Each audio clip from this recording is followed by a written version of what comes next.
Thoughts, where we talk about whatever you want. And you have voted. You voted for empathy versus compassion. What an interesting, charged subject. If you like to vote and you want to vote on a topic of your choice, in the description you'll find a link to a Facebook group where the poll goes every week for our Tuesday live. Or if you leave me a comment, then I'll look at your comments and maybe we decide on a topic that way. That would be fun, right? So I'm Kat Rambo, your medicine woman, and your topic is empathy versus compassion. It's a very interesting topic because I work with a lot of healers and a lot of people who are aspiring healers or who are finally stepping into their natural gifts. And they're struggling a little bit because I am an empath, and how do I function in the world being able to pick up everyone else's emotions? So stay to the end because, yes, this is a skill, and we're going to talk about when it is not a good idea to be an empath. So, first, the topic at hand empathy versus compassion. So, I like to throw in a third one there, which is sympathy. So, write me a little comment. What do you think is the difference between empathy, sympathy, and compassion? Right? And do you think these are all inherently valuable? I don't know. So I like to break things down really simple, right? So I like to look at it like sympathy or empathy. Empathy is I feel you. Sympathy is I feel for you. And compassion is I care, right? So do all three of these need to be in the same place? Chrissy, hi Kat, great topic. Well, Chrissy, it is a topic that you voted for. So I'm glad you like it. I saw that, I see you. I love that. You actually tied for hair herb remedies, natural hair remedies with Miss Emma, who's been wanting this topic for some time. So I've decided I will go back around and do another live later in the week just for Emma on herbal hair remedies because I also love that topic. So I'm glad you like it, Chrissy. It's all for you. But I really love this topic because I work with a lot of healers and empaths, right? And so they're struggling. So let's figure out why, what we can do about it. Because of course it's a gift, but not all gifts are always good things, right? So let's figure that out. So empathy, I feel you, right? Sympathy, I feel for you. Hello, Chris Lee. Chris Lee? Oh, I love that. That's cool. And compassion, I care, right? So let's break that down a little bit. Empathy, I feel you. So this is when people come to me and they say, I am an empath, and this means that I can experience everybody else's emotions. So this is really interesting because the truth is we all have this capacity to some degree or another. But like all things, some of us are a little bit more sensitive than others. And this is a wonderful quality to help us connect with the people around us, to help us really understand what's happening for another. But we're going to circle back around to this. Stick with me to the end. These lives are very short, right? Only just about 15-20 minutes. Stick around with me to the end because we're going to revisit why this may not necessarily be good for you and what to do with this gift, right? So sympathy is I feel for you. We may or may not directly experience the emotions of the other, but we will experience some emotions related to and in alignment with what's happening for another person. This is a good thing because it helps us connect with others. It helps us understand where others need care and how we can give and be of service and show up for the world around us, right? It also helps us understand so that we can know what to do for ourselves in a moment like this. Because sometimes just being on the outside of a situation is enough to also need to self-care in it, right? Sometimes, for example, in the space of caregivers experience what's called empathy fatigue or compassion fatigue. And this means having to always give, always have to care, always have to show up, always be like experiencing to a second degree what's happening for the person they're caring for, remembering that you also need to have some compassion for yourself and take care of yourself. So being on the outside of a situation and looking in on it and still being emotionally stirred by it then means you now need to care for your own emotions too, even if they seem to really be coming from a situation that's not really related to you, or even if it is, right? We always have to take care of ourselves and our own emotional well-being, emotional hygiene, I like to call it, right? And if we don't maintain our own emotions, we really can't show up for others. So we feel like being in sympathy can help us give. And also, we need to make rational choices and find that heart mind alignment to be able to show up in a way that's authentic and of service and of giving and of loving and also in caring for ourselves and our own boundaries. Sonic Hedgehog. Hi, Sonic Hedgehog. Compassion, number three, right? Level three is I care. That means you may not have to, and yet you may not have to show up in really experiencing Fortnite Kid. Hi, Fortnite Kid. Hello. The emotions of someone else or the emotions and the experience of whatever someone else is going through. But you can still care about it. So you can have compassion and empathy. You can have compassion and sympathy, or you can just have compassion, and that's a beautiful thing too. Compassion is just I care. It's the capacity to realize that you're drawn to give a damn, right? That you're there and you're witnessing something that pulls you to either action, or maybe that action is something as small as a prayer. Maybe it's as big as going out of your way to help someone else. Maybe it's a donation to a cause. Maybe it's realizing that something doesn't work in the world and making a change, doing something about it, right? Either in your immediate sphere or on a bigger scale. So, compassion is a wonderful tool, and it is often said that compassion is divine. In most great wisdom traditions, there is something spiritual about compassion, that to care for another, to care about another, may actually be central to religious and spiritual and cultural teachings, or may just be something spoken of as in alignment with good living, right? And spiritual living. So, compassion is important because this is how we take care of each other. If we didn't care, we wouldn't bother, we wouldn't do anything about the world around us. And when we feel moved to be mindful about what others experience in the world, even if we have no connection, understanding, or appreciation at all for what is happening, then we can still do something, feel something, and be moved to action anyway. So, for example, someone who's gone through some horror, such as human trafficking or something. Maybe you've never been through that or anything like that, but you can still care even though you can never understand, right? So, and hopefully you will never understand such an atrocity. And I would hope for that, right? I would hope for that for all of us. And yet people experience these things. And I've actually worked with clients having gone through this type of experience, and what it takes to unravel that and heal from it and move forward with it with power and freedom is it's massive, right? So I gotta go bye. Okay, bye Fortnite Kid. See you soon. So being able to show up for something that you truly do not understand, but still feel to give care in, is a really beautiful quality. So it is often said that this is divine. So I did promise you we would circle back around to empathy, right? So there is an idea that may be very subconscious, that by carrying the burden of another, we somehow help them carry it or relieve them of it some way, or that the sharing of it makes it lesser for another. But the truth is, it doesn't. It doesn't at all. In fact, it makes things worse. I see this a lot in partnerships, and when I'm doing counseling with someone who's in relationship or even parent-child relationship, when we feel to carry the weight of an emotional heaviness for someone else, what happens is this other person can react to that in a complicated way, such as feeling guilty that the other person is now also suffering, right? Because usually our empathy, when it's a problem, is related to suffering, right, of some kind. So it's actually more helpful to observe the emotion that you're picking up on, allow it to flow through you, and then find yourself in a place of calm stillness, right? Because only then can you really be of service. In fact, we often do this to our beloved pets. Dogs especially will pick up our emotions, and we know that they do this, right? We can feel them do it, we can see them do it, we can watch them mope around when we're feeling lousy, right? We can watch them whine when we're feeling low. They come to us and they sit with us and they absorb that energy from us, and it does make them sick too. So it's helpful to make sure that we're also giving them lots of love and joy and helping them move that energy. Critters know how to move that energy, but us humans, we like to make it complicated. So we hold on to that energy. We hold on to it by believing that it's somehow helpful or good or useful. Or we'll call it a gift and pretend that because it hurts, this is some badge of honor, right, that we wear for having this gift. And this isn't helpful. It's not helpful to you. It's not helpful to the person that you're picking up emotions from. It's like lighting a candle with another candle. You don't have less light, you have more, right?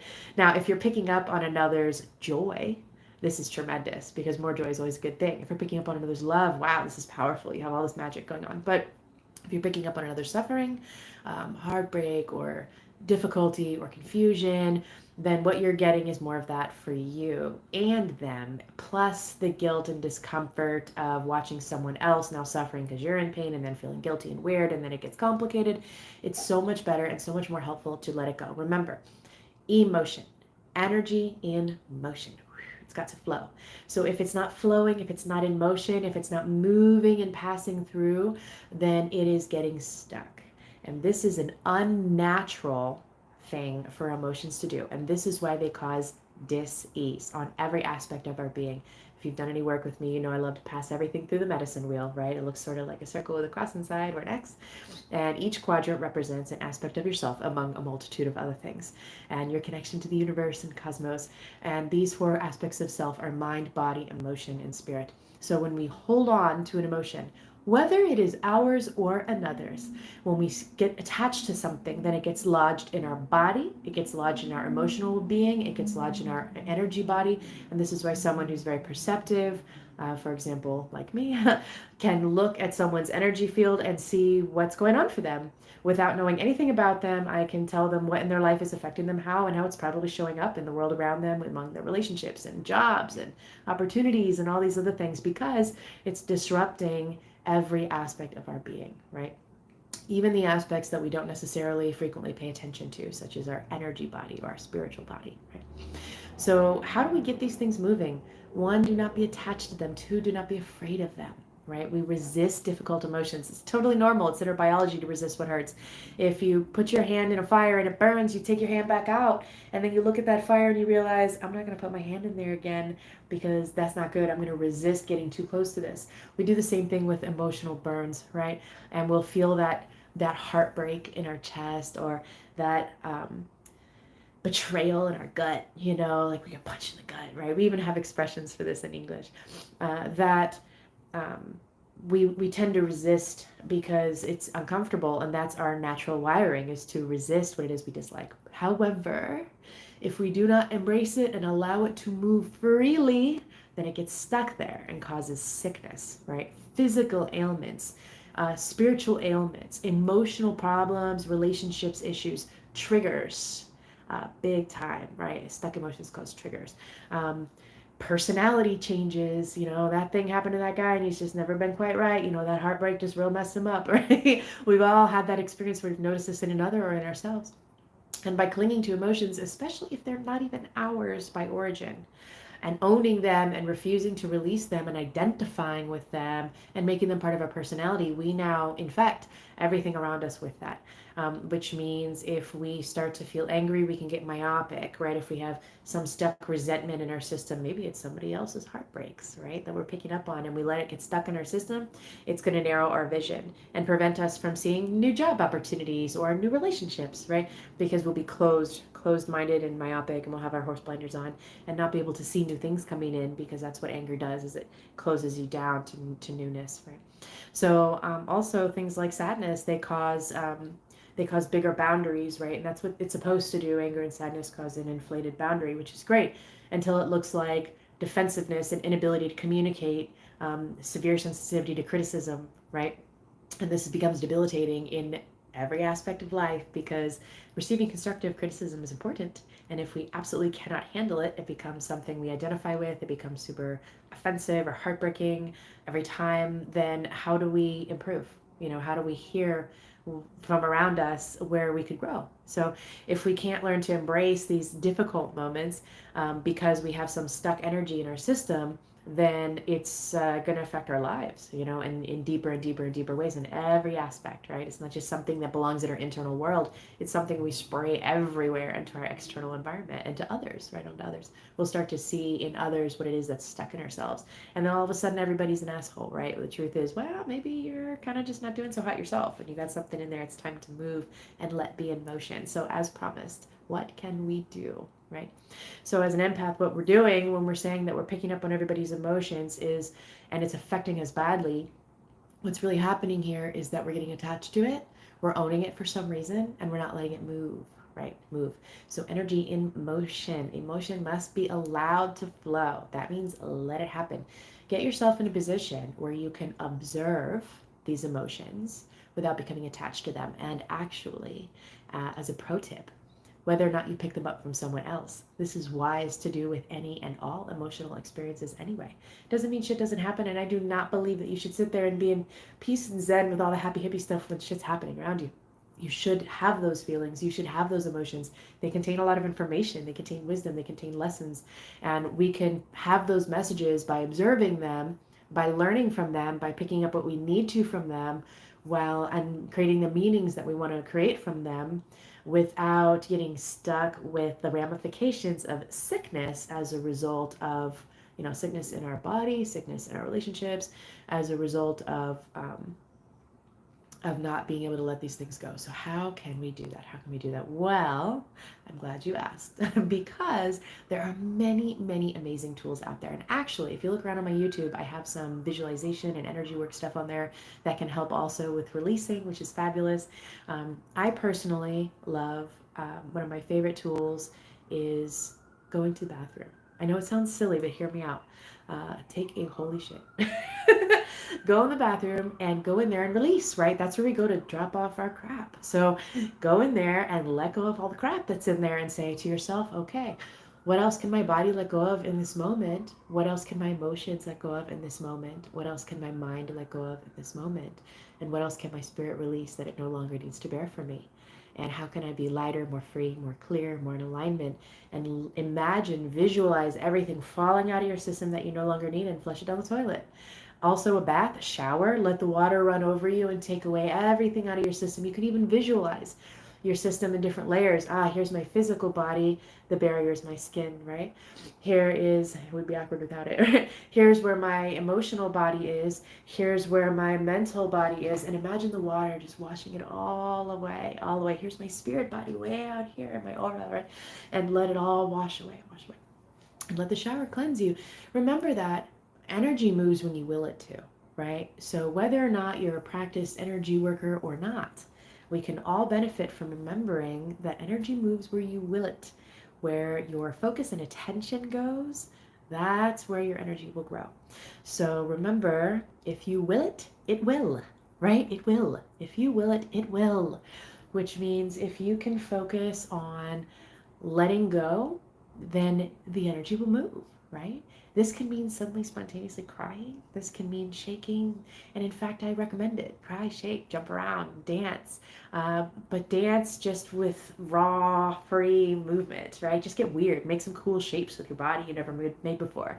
And this is a really great way. Also, sound is a fabulous way to create change. And I love lots of different, more and more complex exercises from shamanic healing to NLP in my toolkit that I use with my clients, depending on what they really need most. And usually I can just see what it is they need. Talking, this is why sometimes when we just bitch and vent, we feel better, right? The purge, the release helps us move that stuck energy. But getting stuck in a cycle of complaining, that's not. Because what's happening is you're getting attached to the problem and you're letting it swirl around in your head. So when an emotion comes up out of your body, it's trying to leave. First, we feel it like a feeling, right? A feeling. The emotion comes up and we feel a feeling. Maybe that's something going on in our stomach. Maybe that's some pressure in our chest. Maybe that's tightness in our shoulders. When we feel stressed, we get contracted, right? And so we feel the feelings in our body, right? And then it comes up and we start to feel it in our heart space, our emotions. This is when we start to recognize it as an emotion. This is the quality we usually attribute to emotions, is that sense of whether it's sad or happy or painful or about guilt or about fear, whatever it is. These are qualities that we easily ascribe to emotions. And then it keeps coming up, right? And then it usually comes out here, right? We either say something or we cry or we sing or whatever it is that comes out, and I recommend all of those. But then it keeps going up to try and get out, right? And this is, our channel is up and down this way. So as it tries to keep going up, it'll pass out as a thought, right? So we identify with our thoughts so much that what happens is we get stuck there, because as a thought comes up, the energy, emotion, there it goes. And it comes up and we think, oh, why am I thinking that way? And we trap it down and we get it stuck again. And then it tries to leave again and we go, oh, why am I thinking about that? It's been since the third grade. No one else is ever thinking about that. Like, why am I still considering this at 3 o'clock in the morning? And then down it back goes. And then we have the thought again. It tries to get out, and we say, "Wait, no. Why? Why is that thought still there? I thought I healed this. Why am I still considering that? Or, how did that person even? Why did that person even say that? Or what was their intention? And what should I do about it?" And we all know what this symbol means, right? We make ourselves crazy with these thoughts running around in circles. And so this is another way that we're actually conditioned to trap our thinking, because we should think about that. Go think about what you've done. But actually, this well-meaning advice for contemplation, which is always useful, turns into incessant thinking, which is not useful and can actually challenge and damage our way of thinking and our way of feeling and our way of being and our health in our body. And we trap it, and it goes right back down to get stuff back down where it was before. And this is where they get stuck. So when you notice some random thought, or you notice a consideration about an emotion coming up, maybe just observe it next time. Maybe just look at it and say, there's an interesting emotion. Okay, bye. Acknowledgement and permission. Acknowledgement, permission. Acknowledgement, permission. Okay, I see you, thank you, bye. Okay, I see you, thank you, bye. Okay, I see you, thank you, you can go now. Okay, thank you, bye. Okay, you can go now. Now remember, when you start doing practices like this, sometimes it causes an opening to happen. And once the gate cracks open, everybody wants to get out. So you may have some stuck emotions in your body that can come up and out.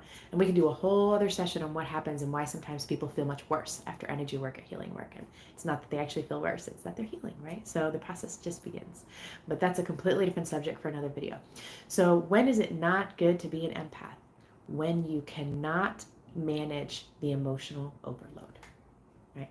If you can learn some skills to help yourself be unattached, to observe what's happening, acknowledge that it's coming from outside of you and not for you, learn what you need to learn from it, and then let it go, just as you would with your own emotions, hopefully. Let them go, right? Let them flow through you and keep moving as they are meant to do. That is their natural order.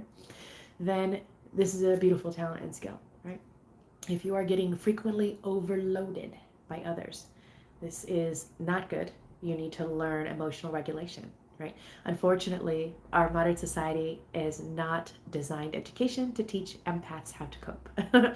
That's where I step in, right? Education is amazing because it gives us tools, skills, and power to be able to pick up on the emotions and thoughts of another, have the wisdom to understand that they're coming from outside of us, have the perception to be able to really connect with others, and the knowledge to be able to help them without having to bear it ourselves, right? Also, because why share in misery, right? Especially if it's not even yours, and especially if it helps no one, and especially if it always makes things just worse. So this is where we learn skills. If you do want to learn these skills, you'll find some information around my YouTube. Check out my other media, it's in the description, or reach out to me. I love to teach these things. In fact, my current coaching programs, I have one that's specifically designed for healers and leaders and empaths, that's designed to help make sure you are not attaching and picking up other people's trash, right? Do not look at garbage, pick it up and put it in your pocket and decide it's for you, because that doesn't help anybody, right? Pick it up and you're like, oh, okay, put this in the trash where it belongs. Bye. Okay, I see you. Time to go, right? Let it flow. So if you are feeling like you are overloaded, if you're feeling like, and I hear this all the time, I'm an empath, that's why I'm so suffering, and it's like a hall pass to be miserable, right? Then that's not good for you. It's not good for anyone, and you're not living your life, and you're letting others be your excuse, right? You're now using others as an excuse because you don't know how to regulate this overload of emotion, right? But again, you weren't taught this. It's not really your fault, but it is if you know there's a solution and you still don't do anything about it.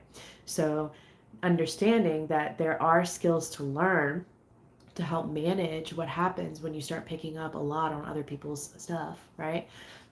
Is a wonderful gateway to learning how to help yourself. So I highly recommend differentiating here. What's your own emotional experience? What's the emotional experience of others? Releasing it, whether it's yours or another's, let it all go, right? It's supposed to flow through you. Emotions are supposed to flow like water. They're not supposed to be stuck in your system. Emotions are the element of water. They're not the emotional element of land. And when water sits for too long, what happens to it? It gets full of mosquitoes, it gets moldy, it gets gross. It's not good. It gets sick, right? Water needs to flow like a cool, clear river, right? Flow, flow, flow, flow, flow. Bubble and gurgle, flow. Right? So allow that to happen. If you are struggling with this, reach out for help, right? Our culture does not teach us emotional regulation and management. It teaches us to shut up, stuff it down, and move on. And this is why we're sick and traumatized, right? So it would be good to reach out for help. Um, I'm here also. Send me a message, put a comment. This is your community. It's a wonderful place to connect with others who are also on this journey of learning to live in a way that is in better alignment with freedom and happiness. And while cultivating these special skills of being extra perceptive of others. And being psychic is a cheat code for life. It has its drawbacks too, like for example, overload. But when the skill is learned correctly and managed properly, not only do you have an opportunity to just live better, but serve others better, but also refine that skill, which means if you're already picking up on somebody else's emotions, would you like more information about those emotions? Would you like to know what their thoughts are that go with those emotions? Like I said, being psychic's like a cheat code for life, and it's a skill. Anybody can learn it. So I'm a huge advocate for learning these types of skills because it helps us understand each other better, and it helps us get through better in life. If you walk into if you walk into the boss's office for a raise and you don't know that he's had a fight with his wife that morning, then it's a completely different story if you do. And then you just say something really supportive and encouraging and you leave and you come back tomorrow, right? Because he's going to tell you no, and he's going to be mad at you for asking, and he's going to have like this emotional issue with you moving forward that's going to color the way he sees you. Or you can walk in, tell him something like supportive and uplifting that you just notice that, you know, your boss has been like working really hard for the team and you just want to tell him thank you, and then you leave. You will want to completely change his day, to completely change your working relationship with him, and then tomorrow, the next day, when you walk in for that raise, he's going to have a completely different thing to say to you than he would have had you not known that he had just got off the phone or just walked in from a huge fight with his wife, and the dog crapped on the carpet, and there's a thousand things. The kid is snotty and sick and puked on his favorite tie, and he had to change his clothes, and he ran out the door, and he's had a bad morning, and you walk in asking for something. But if you know these things, then you have the opportunity to show up for your boss too, and then also get what you want because you have more access to better information, right? So having more information is wonderful. Not managing it is not. It makes you sick, and it makes the people around you sick and sick of you, right? So definitely encourage you to, in some way, find a way to cultivate this gift if you are experiencing empathy. If you're not experiencing empathy, of course you can learn it. We all have that in us. All of these things can be learned, right? I teach people who think that that's the world empathy and psychic skills all the time, and it's amazing to see them blossom and to find out that there's so much richness that life has to offer in their relationships and in their own experiences. Is beautiful. So remember, empathy, I feel you. Sympathy, I feel for you. Compassion, I care, right? How can you get yourself from empathy to just compassion? Just, I care, but I don't have to struggle too. Or I see you struggling and I feel that struggle, but I can see that struggle leave, understand a lot of information about why you're really struggling, and show up for you in a really powerful way, in a way that really helps. It's really amazing. So, combined with that empathy or with that compassion, right? Because empathy without compassion is just suffering. It's just suffering. It's just psychic not present. So let me know if you like this topic. Leave me a comment and let me know, hey, I want to learn this thing, or hey, can you do another video about something else you heard if something is of interest to you? Let me know also if you learned something new, if you find out something about yourself just now, or maybe you don't know, am I an empath? I don't know, or maybe I'm just a sympathetic person. How do I tell the difference? Leave me a note. Maybe we'll do another topic about that. Anyway, we are well over our time limit, so I'm going to say good night, good morning, wherever you are. I love you. I'm Kat Rambo, your medicine woman, and I look forward to hearing from you, and I'll see you next week on Kat's Chats, where we talk about whatever you want. Bye.